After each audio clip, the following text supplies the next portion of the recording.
En Russie, ce mois de février 1917 est terrible. La guerre n'en finit pas. Le blocus des Allemands crée la pénurie. On manque de tout. Partout, la tension est extrême. Le 23 février, il y a un déclic. La Journée internationale des femmes se transforme à Moscou et à Petrograd en un vaste mouvement de grève contre la guerre et l'incurie du régime tsariste. Pourtant, le tsar Nicolas paraît indéboulonnable. Et sa dynastie, celle des Romanov, vieille de 300 ans, éternelle. Mais en 5 jours, l'impensable se produit, le tsar abdique. Ce qui va véritablement faire basculer les choses d'une série de journées à une révolution, c'est le fait que les soldats vont refuser de tirer sur les manifestants. Sur le front, 7 millions de combattants, des paysans pour la plupart. Les défaites, la terrible discipline, l'arrogance des officiers minent leur morale. Dans les garnisons, ils élisent leurs représentants, des conseils de soldats prennent le pouvoir et servent de modèle dans les usines et les quartiers. Donc on a une énorme effervescence politique.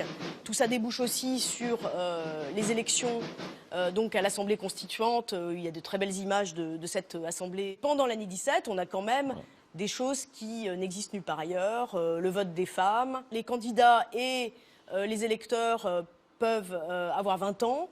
L'Assemblée constituante, c'est une assemblée de gens qui ont aux 3/4 moins de 30 ans. Donc c'est quand même des éléments qu'on ne voit nulle part ailleurs à l'époque. Pour la première fois de leur histoire, dans cet immense pays qu'est la Russie, des dizaines de millions de Russes ont voté librement. Mais dans la rue, l'agitation se poursuit. En juillet, une partie de l'armée soutient un coup d'État militaire arrêté de justesse par les grévistes.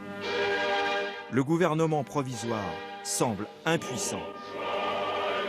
Et surtout, il veut continuer la guerre. Peu à peu, les bolcheviks, pourtant très minoritaires au sein de l'Assemblée, prennent le dessus avec un mot d'ordre, celui de leur chef, Lénine, en finir au plus vite avec la guerre. Mieux vaut la défaite que la victoire de la bourgeoisie. Et donc, l'idée, c'est véritablement de faire la paix à tout prix. La fin de la guerre avec l'Allemagne provoque la guerre civile. C'en est fini de la jeune démocratie. En octobre 1917, quelques milliers de bolcheviks sont capables à eux seuls de renverser le gouvernement provisoire et de disperser l'Assemblée constituante. La Russie deviendra l'URSS. Chaque année, les commémorations de l'année 1917 seront réduites au seul coup d'État d'une minorité communiste.